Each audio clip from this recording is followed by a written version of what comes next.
অবিশ্বাস্য হলো সত্যি কথা। আমি নিজেই তার প্রমাণ। নিজে যদি না জানতাম, না আসতাম, তাহলে আমি বিশ্বাস করতাম না। আমার নিজেরে তো আর অবিশ্বাস করতে আমি পারিনি। আসসালামু আলাইকুম, কিরাম আছেন সবাই? আপনারা ভালো থাকলে আমিও ভালো আছি। কিন্তু কথা তো ভালো থাকা নিয়ে না, কথা হচ্ছে 3 ঘন্টায় ঢাকায় যাব এইডে নিয়ে। ওরে আল্লাহ, সবার মুখে 2 দিন আগে শুনছিলাম 3 ঘন্টায় ঢাকায় যাবে। মনে মনে বিশ্বাস আমি করতে পারতিলাম না, কিন্তু নিজে যখন 3 ঘন্টায় ঢাকায় যাচ্ছি, বিশ্বাস মনের মধ্যে একটু একটু করে জন্ম নিচ্ছে। আপনাকে কিন্তু কুয়াশার জন্য ক্লিয়ার করে দেখাতেই পারতেছি না, নতুন নতুন স্টেশন, নতুন নতুন ট্রেন লাইন। আমরা বাড়ি আসার দিন জম্মের মতো কুয়াশা পড়িল, কিছুই দেয়া যাচ্ছিল না দূরিত্বে। আমি ভাবলাম বিশ্বাস শুধু আমি করব কেন, আমার ভিডিওর মাধ্যমে আমার ভাই বোনেরাও একটু বিশ্বাস করুক। 3 ঘন্টায় ঢাকায় আসবো শুনে ভালো লাগছিল, আবার কিন্তু একটু রাগও হচ্ছিল।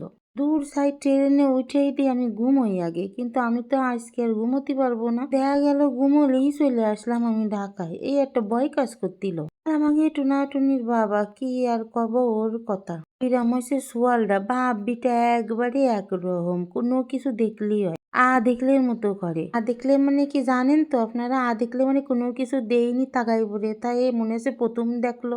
এই দেয়নি রে, কিন্তু নড়াইল রেল স্টেশন, আপনাকে সেই ডেও আমি দেখাই দিলাম। আর দেহলে করছে কি এমনি এমনি, সে কখন ধরে দরজার গোড়ায় যে দাঁড়ায় রয়েছে, নরম চরণ নেই। করছে একটু সরো, আমি সব একটু চলন্ত ট্রেনে ভিডিও করি।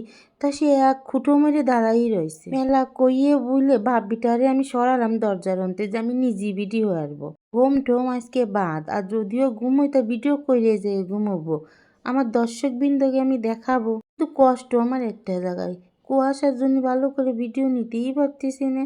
কিন্তু মনের মধ্যে মেলা ভালো লাগেছে, 3 ঘন্টায় ঢাকায় চলে গেছি। অন্যরকম অনুভূতি। অন্য একটা ভিডিওতে আপনাকে কবানি কিরাম অনুভূতি। কে এই পর্যন্ত সবাই ভালো থাকবেন। আল্লাহ হাফেজ।